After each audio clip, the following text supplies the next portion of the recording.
that. But I don't believe it was people like me and people like you see over there in that crowd that did it. Who was behind? FBI, CIA, Antifa were used, other groups like that. It seemed like a lot of them were going into the Capitol to attack Nancy Pelosi and perhaps hang. Who?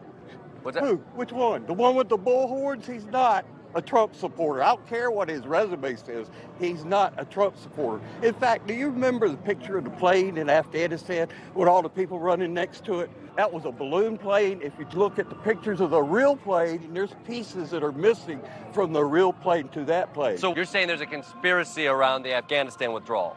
No, I'm saying that there was one guy there who ran. It's the only guy who turned to the camera and waved his hands. Do y'all remember that? Everybody remember that? He's the guy with the horns on his hat. He was in Afghanistan? Yes, go look at the pictures.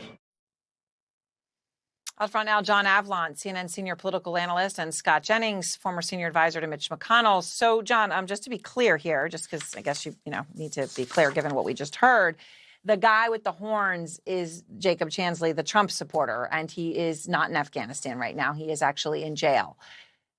So what's your reaction when you hear this stuff? It's sad because you need to point out obvious truths after hearing people make up completely delusional lies, but it's a function of the fact they've been misled.